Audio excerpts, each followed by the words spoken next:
Imagine a photon moving through a pure, empty vacuum, propagating as a flawless wave. Watch what happens when that wave is sliced directly in half. To understand the resulting chaos, we have to look at the baseline nature of a photon. It is massless and lacks any internal structure. From its own perspective, it experiences zero subjective time between the moment it is emitted and the moment it is absorbed. But an experiment designed by quantum physicists forces an impossible interaction. We place an ultra-fast optical shutter, a mirror acting as a literal guillotine, directly in the path of this structureless wave, snapping shut at the exact moment the photon is halfway through. Our everyday intuition dictates a simple outcome. A physical wave hitting a physical barrier should either be neatly bisected or entirely blocked. This schematic of a severed wave illustrates the quantum reality. The abrupt cut does not yield half a photon. By forcing the boundary layer, delta x, down to zero, the uncertainty principle dictates that the momentum, delta p, explodes toward infinity. The introduction of a discrete boundary forces the field into a violent reorganization. The vacuum must generate a chaotic burst of activity across its entire structure simply to maintain its internal consistency. The mechanism that governs this ledger was defined by mathematician Noether. Her work forms the critical bridge between pure mathematical symmetry and physical reality. Noether proved that every continuous physical symmetry demands an exact, unbreakable conservation law. If an experiment yields the exact same results today as tomorrow, the system has time symmetry and energy is conserved. If it acts the same way here as 1 meter left, it has spatial symmetry and momentum is conserved. This grid visualizes the pre-measurement quantum field, a state of unbroken continuous symmetry. The photon exists here as a non-local probability distribution. Within this homogeneous state, Noether's laws are effectively tautological. Because time and space remain perfectly uniform and undisturbed by boundaries, energy and momentum are conserved by default. Measured physical events only emerge when we force this infinite potential through the needle's eye of a boundary, intentionally breaking the symmetry. When our guillotine's mirror snaps shut, it establishes an absolute boundary in time. We define this exact microsecond as t0. This timeline illustrates the first rupture. The vertical axis, t0, locally annihilates time translation symmetry at the exact point of the cut.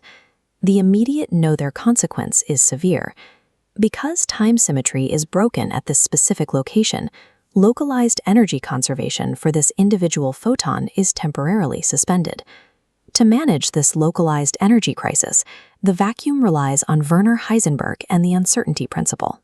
A vacuum is never truly empty. It is permeated by quantum fluctuations, a baseline activity teeming with virtual potential energy. Look closely at these Feynman diagrams. Unable to conserve its own energy locally, the severed wave function taps into these underlying fluctuations, borrowing energy directly from the vacuum.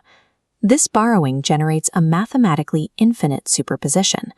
The single severed wave blossoms into countless states of different photon numbers. This infinite superposition is the field's mandatory accounting solution. The timeline was cut, time symmetry was lost, and the universe generated an energetic wave matrix to balance the ledger. While the timing of the cut disrupts the wave, the physical mirror also establishes a fixed spatial coordinate, x0. Creating an absolute boundary in the path of the photon shatters spatial translation symmetry. The space is no longer uniform. Noether's consequence strikes again. Localized momentum conservation is destroyed. The photon's momentum can no longer remain within the purely electromagnetic field as a traveling wave. In this cross-section of the mirror's atomic lattice, we see the impact. The severed spatial wave function transfers its forward momentum directly into the physical structure of the barrier. This kinetic energy is absorbed by the lattice. Pure, massless momentum translates into a propagating mechanical wave rippling through the metal. We define this mechanical wave as a phonon, a discrete quantum of vibrational energy. The materialization of this phonon is physical heat. It is the thermal scar left behind when a spatial wave is forced to a halt at a localized boundary. The first two breaks yield complex waves and physical heat, but the guillotine tests a third rule, U1 gauge symmetry, which dictates the inner phase of the quantum field. This U1 gauge dial visualizes a strict law. Any local change in a quantum field's phase requires an accompanying exchange of electrical charge.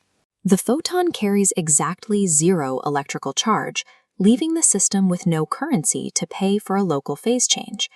Without charge to trade, the math for a local phase change fails to resolve. The system cannot localize the cut. To prevent the conservation laws from collapsing, the information of the cut expands instantly across the entire field mesh.